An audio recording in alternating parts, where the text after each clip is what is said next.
Welcome everyone to the third Meet the Trainer session with Tricia Martin. She's a certified trainer and she's going to be with us in Wisconsin. I'm excited that Dr. Michael Christie is going to be joining us as a core trainer for this event. He's going to be there with me for at least 12 days and with you for 9 days. So I'm not sure if it was about being with me for 12 days, but I think he's excited to be with you for 9 days. And again, this meeting will be recorded. Will be used for social media, for promotion. Please just be conscious of what you share, your image, your voice, and thank you for being here. Breakout rooms will not be recorded. We're going to go for roughly 45 minutes. We're very flexible in that with Tricia Martin, and then we'll do a little bit of Q&A. So here we go. Thanks everybody for being here. Thank you, Michael, for being here. Thank you, Tricia. I'm going to hand it over to Tricia now. All right. Well, I'm so glad you're here, and I'm so glad that I get to do this with you. And nonviolent communication has been so powerful in my life, and I am thrilled to be able to share my passion with you. And I'd like to invite us to land. And so I think it would be helpful to start with a grounding. And if you're comfortable, I invite you to close your eyes or lower your gaze and to notice your feet on the ground. If you're sitting, to notice your seat in the chair. And if you can, just stretch your spine up towards the sky. And tune in to your own body, to any sensations that you're noticing, maybe any tension or discomfort, and then see if you can relax that part of the body. Maybe your shoulders, maybe just move your shoulders a little bit, your jaw, and really tune in to your own experience. What's alive in you? And notice your breath.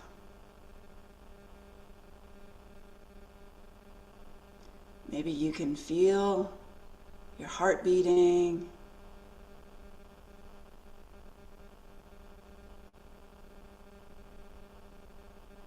And I invite you to feel the air come in through the nostrils and the exhale. Or maybe you feel your breath more in the belly rising and falling. So I'll be quiet for a little bit, and I just invite you to notice breathing, and if your mind goes to thoughts, to bring it back to the breath.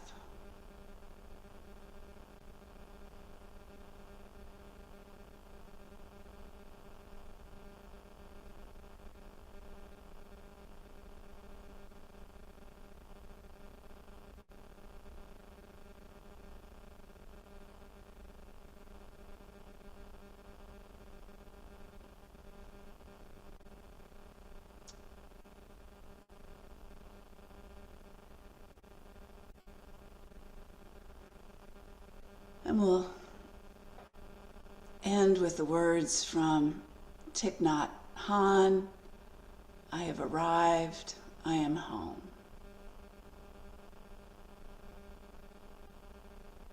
I have arrived, I am home. And go ahead and open your eyes and maybe look around your room with these new eyes and notice what you see. Plants, colors. Let your eyes gaze on something that brings you joy, a painting. Notice little details of this amazing, amazing world we get to live in. in these bodies. And so let's take a moment to look around the screen and acknowledge these other humans that are here with us, that have shown up for this time, for this experience, for this exploration. That we all get to do this. And we're choosing to do this. We're choosing to spend our time to explore nonviolent communication, how to live that, how to be that consciousness. And so NVC has really three main components, and it's about self-connection, connecting with others, and expressing ourselves honestly. And it's that self-connection part that is absolutely foundational. And so whatever that looks like for you, how to connect to yourself. For me, meditation, you can tell, is huge. I love meditation. Meditation has been really important in my life and in my journey. That has helped me to really be grounded and present and to be able to show up more authentically, to be able to show up how I want to be in the world. So I wanted to start, I love this ritual in a lot of nonviolent communication circles of starting with a poem. And so I'll read you this poem from Dorothy Hunt, and it's called Peace is This Moment Without Judgment. Do you think peace requires an end to war, or tigers eating only vegetables? Does peace require an absence from your boss, your spouse, yourself? Do you think peace will come some other place than here? Some other time than now? In some other heart than yours? Peace is this moment without judgment. That is all. This moment in the heart space where everything that is welcome. Peace is this moment without thinking that it should be some other way, that you should feel some other thing, that your life should unfold according to your plans. Peace is this moment without judgment, this moment in the heart space where everything that is welcome.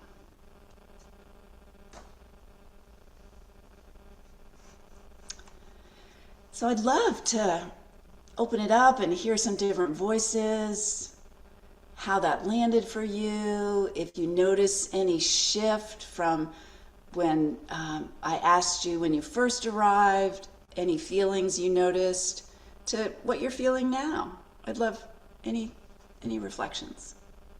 Is anyone inspired to speak? Or type in the chat if you prefer. Well, I can speak.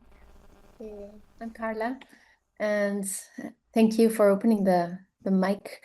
I guess I arrived here a little bit anxious for some conflicts in communication that are going on right now in my life. And yesterday I received this news, and I've been like holding this turmoil inside.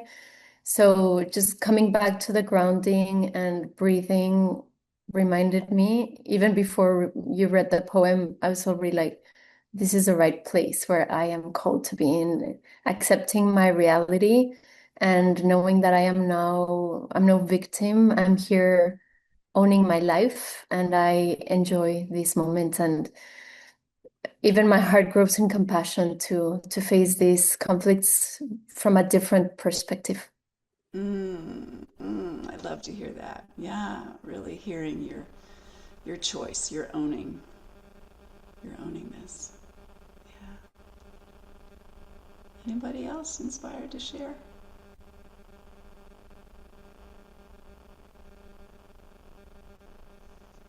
Appreciate the poem and inner feeling of peace. Well, I do too. Thank you. Katie, so Linda was sharing. She was kind of quiet, but so maybe Linda, could you speak up a little bit? But Katie, we'll get to you right next. Thanks. Okay, sure. Sorry. So I was feeling so peaceful, I got overly quiet, I guess. But when I arrived here, I was wanting to clean and get ready for a trip next week and all these things. And then you read the poem and you do the intro, and I'm just like, well, those things will still be there. I can give them my attention later. So I'm just grateful for the inner space and peace. Thank you. Thank you. I love that. Shifting from being a human doing to a human being. Yeah. Yeah. Katie, I'd love to hear your voice. Well, kind of like Linda just said, I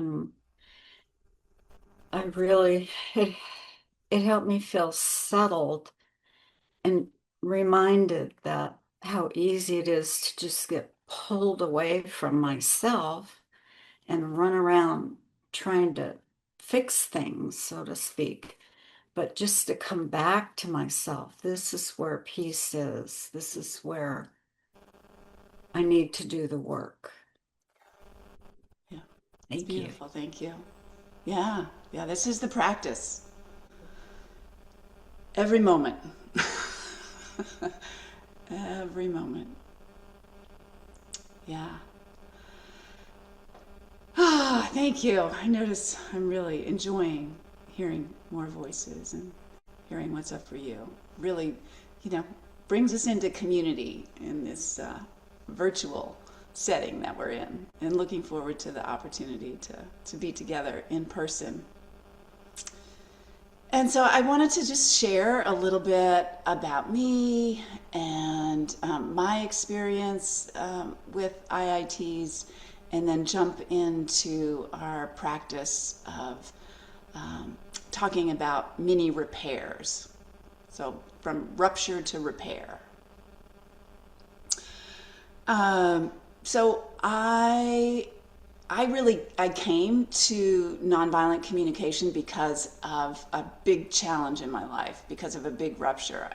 I was in a really challenging situation with my son, and a lot was happening, and I had this friend who was just naturally empathetic. So she didn't try to fix things. She didn't pepper me with questions. She would just be there for me. And I talked to her every single day when I was going through this really challenging time.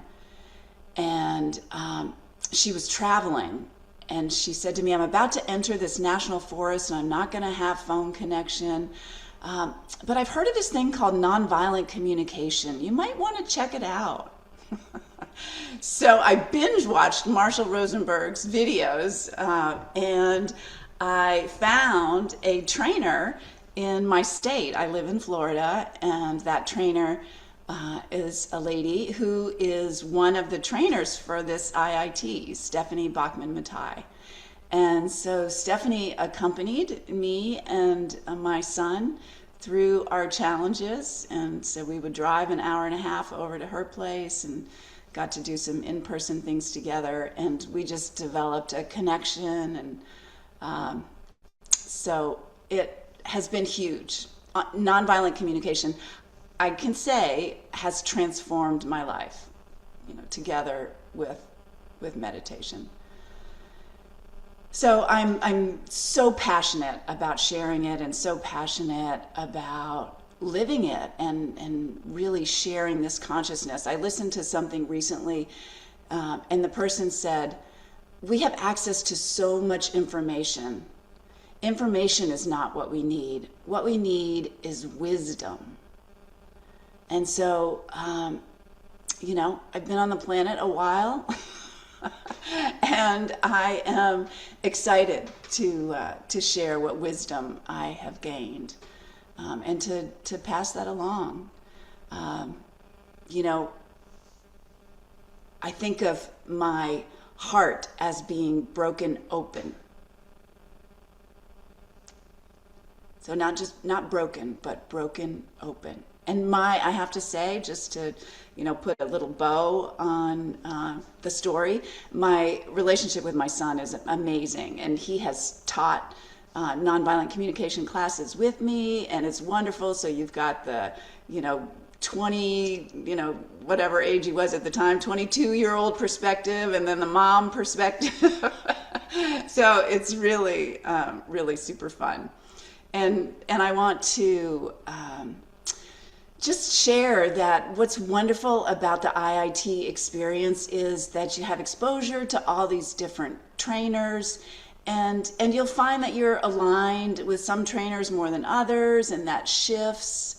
And so it's just such an incredible opportunity, as well as, an opportunity to practice together, to come into community and to practice how we want to show up. And I also want to remind us that in this space and in all spaces and all trainers, that it's not that we're perfect. It's not like, when you go through certification, you're all of a sudden perfect, or, that any of us are perfect. Being a human is challenging. And so it's the art of repair that is so helpful. And that's what I wanted to focus on today, to really give us a taste of how important it is to notice when there's been a rupture, when you haven't shown up in the way that you wanted to show up, when maybe you were distracted when somebody else was talking and you weren't looking at them and you were looking at your phone, or you spoke sharply. And the invitation is to conduct these little mini repairs. So to be able to go to the other person and say, oh, I noticed I wasn't as present when you were speaking. I would really like to hear what you had to say. Would you be willing to continue? Or, I noticed I interrupted you. And that's really not in alignment with how I want to show up. Would you be willing to continue? So we're going to dive into this idea of communication and really fixing, well, there's that word fixing, really noticing when there's been a rupture and doing what we can to show up in the way that we want to show up. I also wanted to just reflect on how we aren't taught communication. We aren't taught this when we're young. And I don't know about you, but I grew up in a family where people were expected to be mind readers.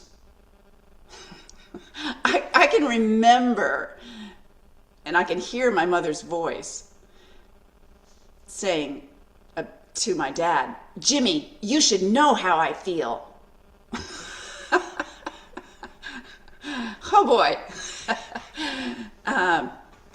Well, unfortunately we're not mind readers. And so it's really important to check in with the other person about what's going on for them. We can guess, but we don't know. We don't know what it's like to be in somebody else's body. And so it's really important, that request part of OFNR, observation, feeling, need, and request, that connection requests they're called, are really, really, really helpful. I can't tell you how many times people have assumed that I was feeling a certain way when that wasn't how I felt. And maybe it was a look on my face, maybe it was an eye roll, and they read it in a certain way. We can misread body language. We can think that somebody's feeling angry when maybe what they're really feeling is tired and they're needing some sleep. So that was, Marshall's incredible insight, Marshall Rosenberg, the founder of Nonviolent Communication, to link feelings to needs, and that these needs are universal, and that feelings are like arrows that point to what's important to us. And it's getting to that essence of what is important to us, what is important to the other person, and not to get so stuck on the strategies, but to really tune in to what is important. And then eventually we can get to strategies, but that need, that beautiful, beautiful need, that need to belong, that need to matter, that we all long for, and these are universal. So a mini repair is a time when we respond to disconnection before it grows. And it's really the heart of relationships, because it's when there's this fraying that occurs and it builds. And so if we can really work on repairing, that will really help us to build trust and connection in our relationships. So I've shared a lot. I would love to hear any questions, reflections before we jump into kind of an opportunity to explore some mini repairs and to do an exercise together. Does anybody have any questions, comments, reflections? I have a question. Am I allowed to ask? Sure. Well, what if you think you're not the one at fault in this repair process? What if you think it's the other person who has to change? Well, that's common. Oh, okay. Is that common? Okay. Uh, yeah, and maybe the conversation is about sharing what's up for you. So maybe it's going to that honest expression. Boy, I notice I'm feeling shocked, and I'm really needing clarity. Can we have a conversation, in 5 minutes, in 10 minutes, or, right now? So the only thing that we can control is ourselves. So we can't control other people. And that's really, really important to keep in mind, because we really, really want other people to behave in certain ways and to show up in certain ways. And the only person that we can control is ourselves. And so it's up to us to be in integrity with how we want to show up, to be able to show up compassionately and also with authenticity. And sometimes, it's telling somebody that something has landed sideways for you. And seeing where the conversation goes. Does that help, Eric, or what comes up? No, that's great. Thank you. I mean, I appreciate that. Yeah, thanks. It looks like Michael might have something to say. Yeah, I see that. Michael. You're muted, Michael. I really want to see if there's um, the other participants that wants to share, and then you just stimulated all kind of things in my mind, Eric, with that question that you asked. I'd like to say something about that if after others have shared, Okay. if that's okay, Trish. Sure, sure. Yeah. So, Katie? Yeah. I'm just wondering, Tricia, um, was there something when you were working with your son, something that you had to let go of?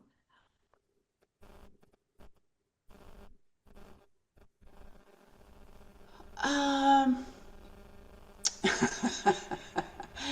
so, I think the way to frame it without getting into details is to really emphasize the shift, and it's quite unintentional.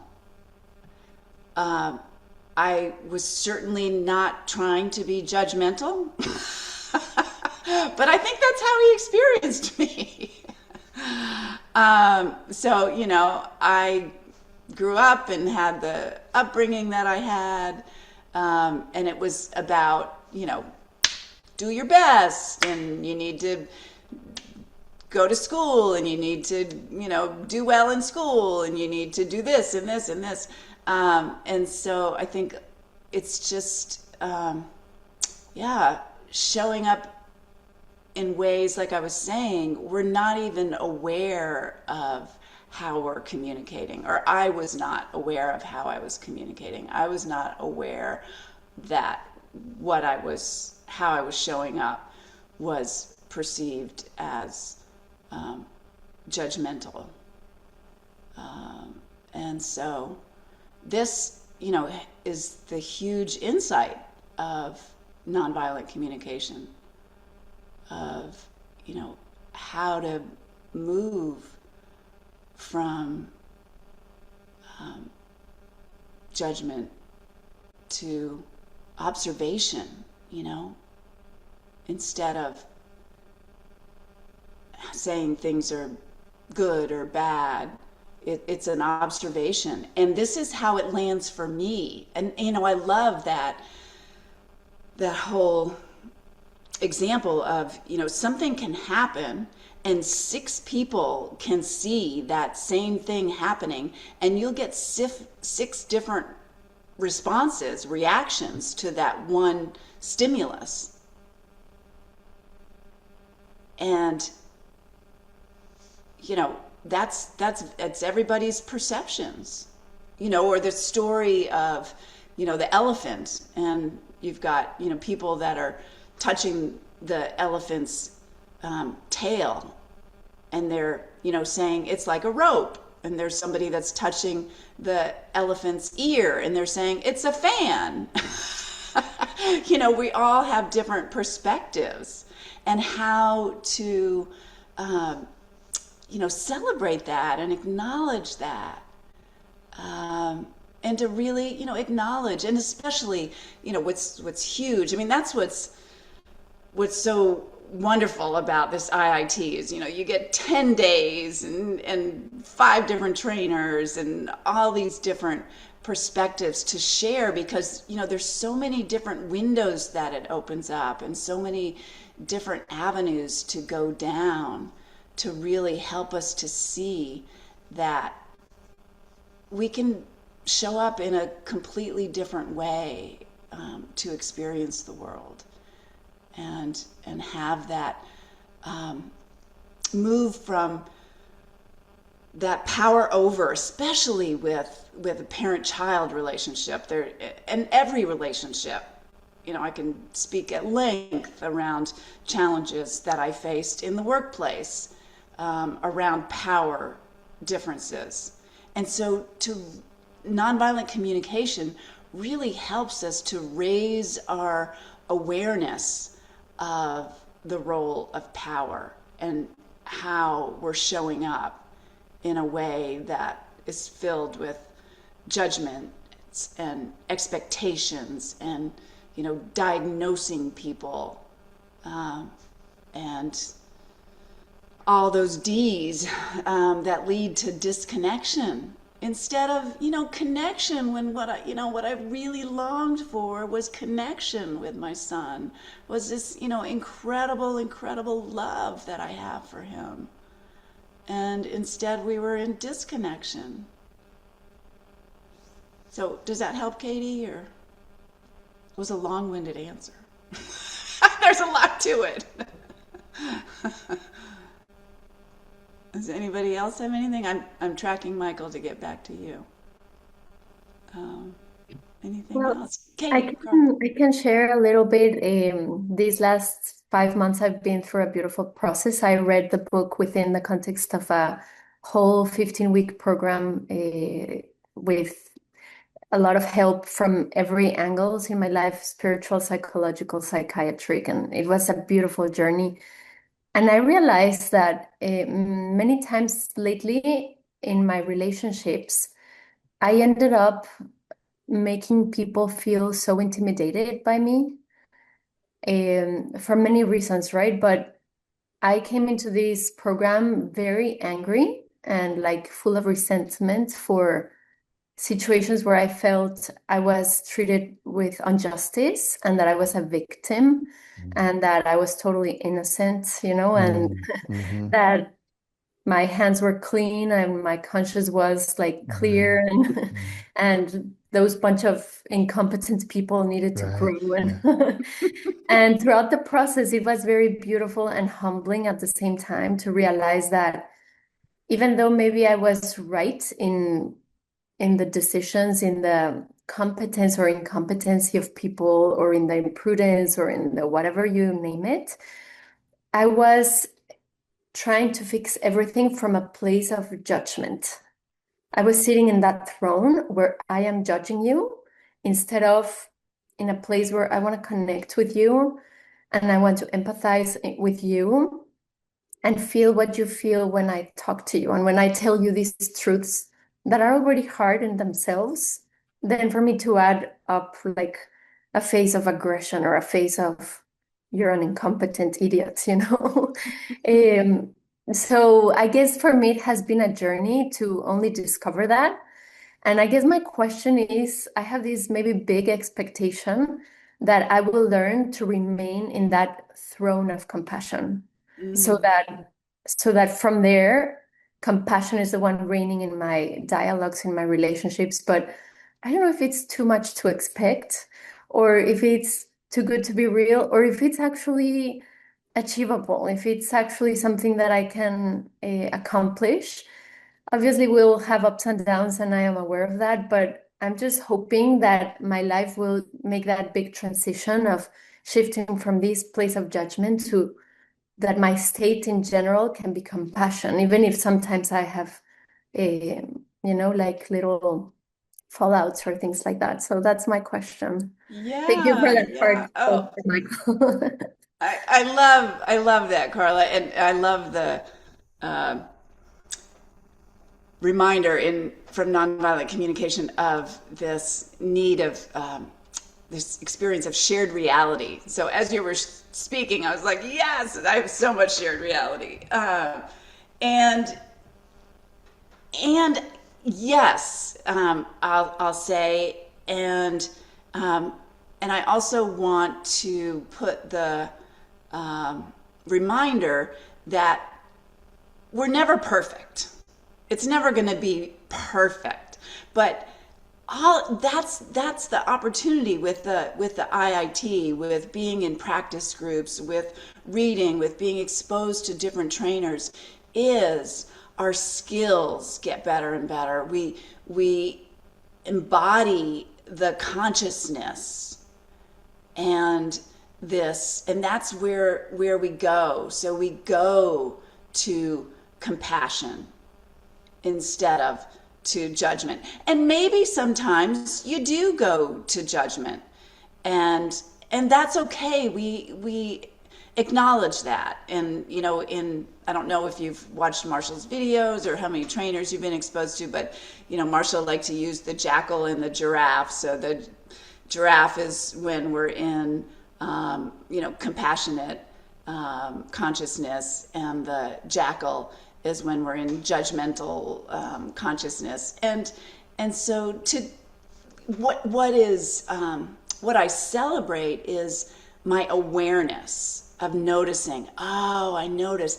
And with those practices of self-compassion, I can get to that place where I want to live, where I want to be, that place of being in my heart-centered living, that I can get there faster.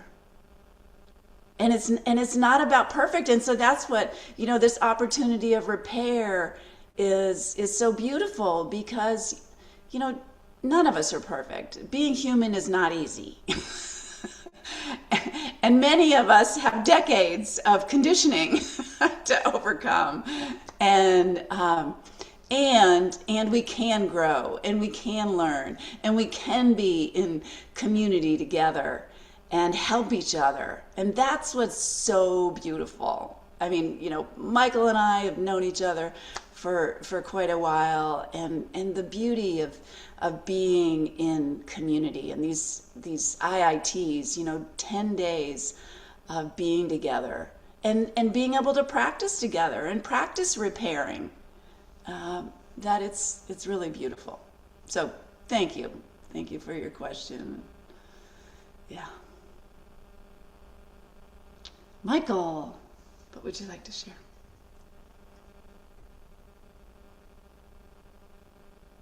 Thank you, Trish. This is such an exciting discussion. And Carla, did I pronounce your name correctly? You just made my heart warm. And I just want to acknowledge your vulnerability, to like show up with this level of vulnerability and to share some intimate parts about who you are, and the question about, can I keep this up? But I was just really impressed with the fact that you've come to the awareness, as Trish said, that maybe I have a part to do with all of this, right? I have a role in all of this. And now you're learning the tools to change that. And I think that we have to rewire as human beings. We've been raised a certain way, most of us, to be judgmental, right? That's the beauty of NVC, is to give us tools to kind of rewire our brain, because it's our wiring. It's, judging is very natural for us. Seeing through a compassionate lens is less natural. For some people, very, very natural. For others, it's a struggle. And so these tools help you to do the rewiring, to make it more natural for you to pause and consider. And even for me, oftentimes, when my mean streak comes out, what they call the jackal, um, I can go back and reevaluate what I did with the tools and go, oh, you know what? I could have done this differently. Even that practice is helping the brain to rewire. And so yes, you can do it. I believe in you. And it's going to be a lovely journey, even if you only make 1% improvement, right? In terms of more compassion, folks are going to notice that, and your family will notice that. So, and I was just Eric's point about, it's often, what if the other person, is the problem, which is usually our position, our lens, that the other person is a problem. And it's so MVC has a concept called connect before you correct. And I don't think when there's eruption that we should try to correct the others, even when there's others, before we're able to connect. And sometimes you can't connect with them until you do some self-empathy. And so one of the greatest gifts you can give yourself as an MVC practitioner is to learn how to give yourself empathy, learn how to first meet you. And when you have been resourced enough with empathy, then you're in the position to have the capacity to hold other people's pain, or to see in a way that you're not able to see before. So I just wanted to say that. So thank you, Eric and Tricia and everyone Yeah. else, for sharing. Yeah, I'm thank complete. you. Yeah, yeah. So just to give you a visual of what Michael was sharing, there's a great tree that's used as a metaphor for these three aspects, components of nonviolent communication. So the self-compassion is at the roots, and that is the foundation for which we're able to then go to empathy for other people or go to honest expression. So really think of those three main aspects are the parts of the tree that allow us to be in NVC consciousness, and those roots having that self-compassion, the meditation that we did in the beginning really helps us to have that grounding that we need in order to be able to express ourselves honestly and show up compassionately for others. Okay, so we're going to jump into this practice of repairing. And so this is really, really saying that I care enough to do this, that you matter to me, that this relationship matters to me. So I have 5 different times that I'm going to put in the chat of examples of doing mini repairs. So the first one is just the gentle acknowledgement of, oh, I realize I cut you off earlier. Do you want to continue? And the do-over is the second one. So, I noticed that I didn't really like the way that I said that. I'd like to say that differently.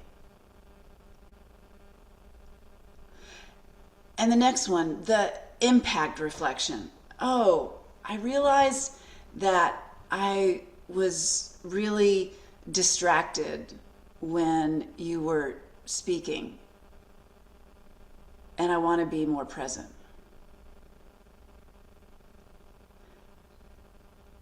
And then, sorry, that was actually the unmet needs naming. I noticed that I was distracted when you were talking. The impact is when I said X, when I said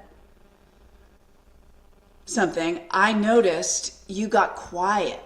So that's really helpful, is to really notice and name it. Again, we might not be accurate, but I noticed, so it's an observation. I noticed you got quiet.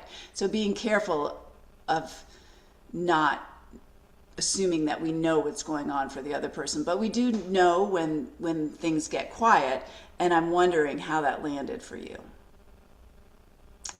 And then the last one, what we call the warm circle back, I noticed something felt a bit off between us, and I really want to check in.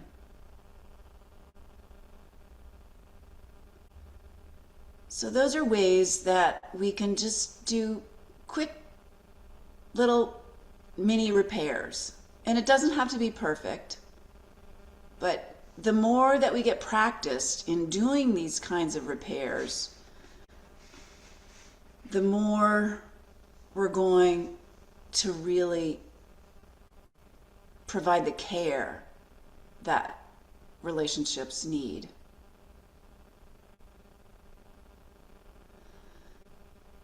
So they're not about getting it right, but it's about keeping relationships hydrated and really showing up from a place of love.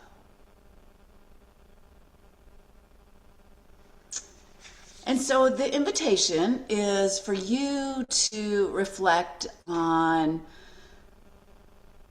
a situation you might regret, something that happened recently, not a big rupture, but just think of a time when something happened and you want to do a gentle repair.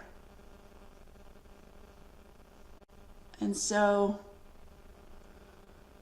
what we're going to do is we're going to put you into breakouts, and so you'll be in dyads. And if you don't want to go into a breakout, you could put an equal sign in front of your name. And Eric, what do you think? 10 minutes? Would that be good? Okay. So I noticed a couple people put equal signs. And so we'll go for a total of 10 minutes, so 5 minutes each. Maybe 9 minutes with 10 minutes, a minute to wrap up. So just being able to practice together. And so that's the art of this, is being comfortable using language that works for you. So what we're going to do is you're going to think of a situation where you want to repair, and you're going to use one of these approaches to do this repair, and you're going to share that with your partner. And just it's the opportunity to practice and to use language you might not roll off your tongue. Trish, is it possible to leave a note in the chat so when I don't know if when they break they'll still have the instruction? Just I see someone was already requesting for a repeat. Maybe that will be helpful for them to have. Sure. So, so Carla, do you want me to copy and paste the different types of repairs, or what would be helpful to you? Oh, I already took notes. Me Okay. personally. Okay. Have them Okay. Okay. All right. So is it clear? So we're going to just think of a situation, and then you get an opportunity to practice it. So one person practices, then the other person practices, and then you can share how challenging this is for you, how easy this is for you. You know, there's all kinds of levels of ruptures that happen, and like I was talking about before, it's a lot around power differences. You know, it's very different when it's a boss versus, you know, when it's your partner or when it's your child. And how do we show up with respect for the other person and respect for ourselves? And then also the reminder that we're guessing. We don't know what's going on for the other person. We just know what's going on for ourselves. Oh, I noticed, you know, I'm feeling that things landed sideways. I'd like to do a check-in. All right, are you ready, Eric? Yeah, we're all ready. I'm going to open up the room, so you have 10 minutes total with a 1 minute buffer on the end to come back. And I'm going to be joining one of you in the room to do the exercise as well. So one of you will be by yourself. I will join you. If you have an issue and your other person doesn't show up, your dance partner doesn't show up, come back to the main room and we'll figure something out. Okay. Here we go. Remember, use your words. Here we go. Okay. Open all rooms. Okay. I'm going to pause the recording.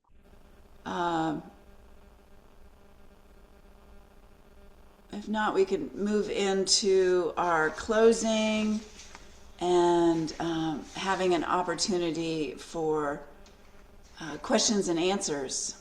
Yeah, welcome back. Welcome, welcome. So the invitation is to put in the chat how you're feeling now, what you noticed, anything that came up for you, if this was hard, easy, you're excited, what you're taking away.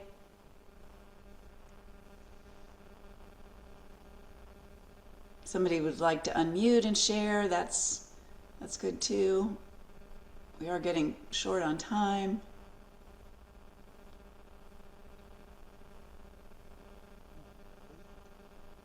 Oh, sweet.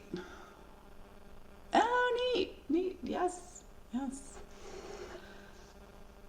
right. So I'd like to remind us to just go back to where we started. I have arrived. I am home.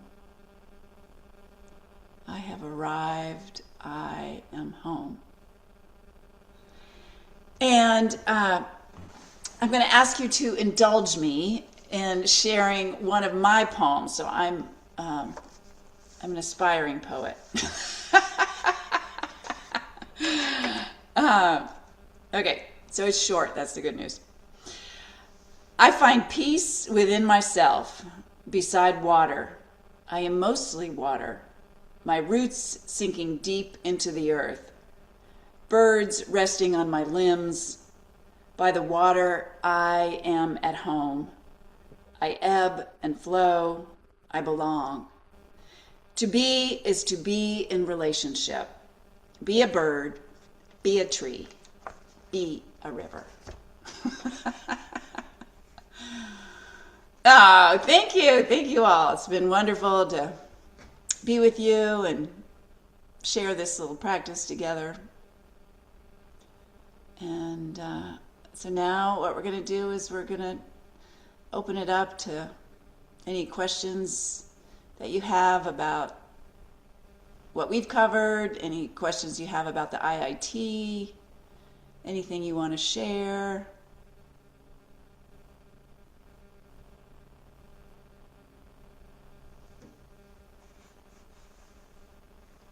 Well, I have two practical questions.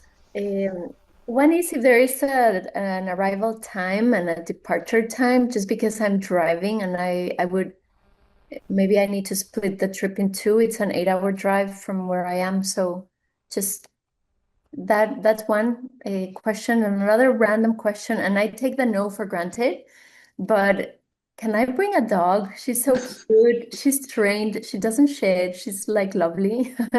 I take the no for granted, but I thought, well, I'll just ask. Just ask, just in case. I'll let Eric field these questions. Yeah, there's a specific policy that they have in the state of Wisconsin. So maybe we could take it offline.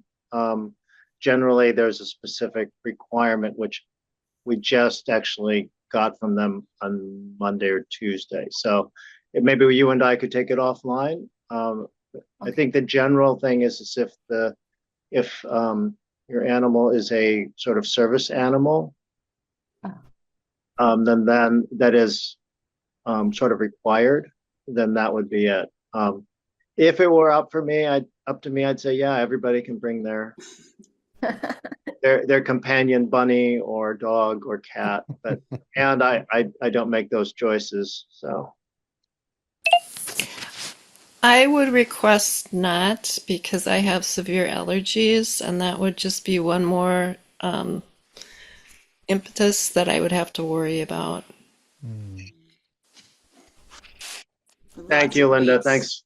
So Thank you, go ahead, Linda. Tricia. I was just gonna say, yeah, lots of needs to hold, right? Yeah. Right. How do we make a world that works for all? Mm-hmm. And what about the first question, Eric? About I'm sorry, what was the first? when to arrive, arrival time? Oh, Arrival and okay, yeah. departure. Yeah, so we tell everyone, check-in will start around 3 in the afternoon on Sunday. But honestly, you could probably arrive anytime earlier than that and just drop your bags maybe in the lobby or behind the front desk. I'm not sure yet exactly what. We'll probably have an area where you can drop your bags and you can go. It's supposed to be beautiful there.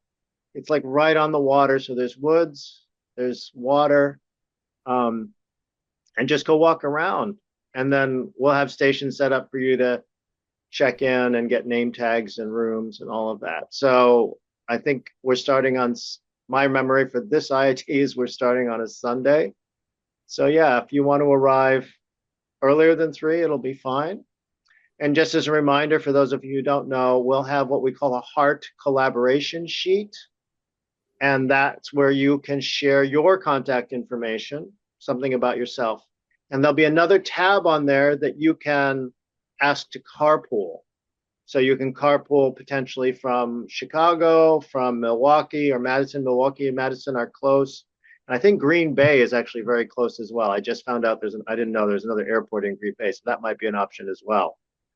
And if you're really ambitious, you could carpool all the way from, I guess, the state of Washington or something if you wanted to find someone. So that's an option too. So we hope to support this collaboration with each other as well. Does that help? Does that answer your question?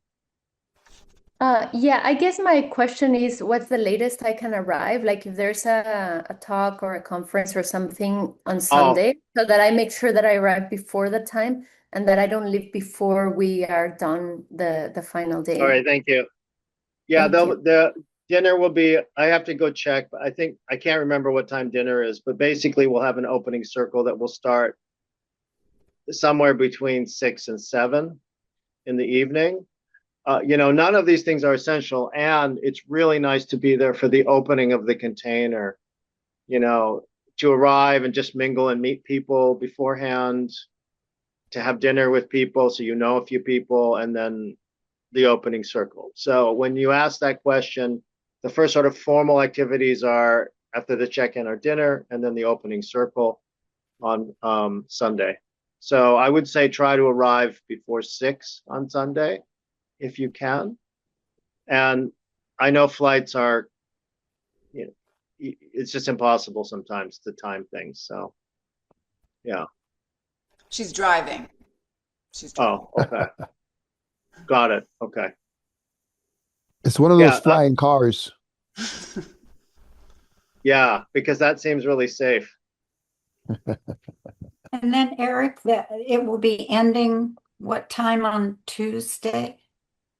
Typically, we would say, go have breakfast, pack up your bags, and then we'll do 10 to 12 for a closing circle, and then lunch from 12 to 1.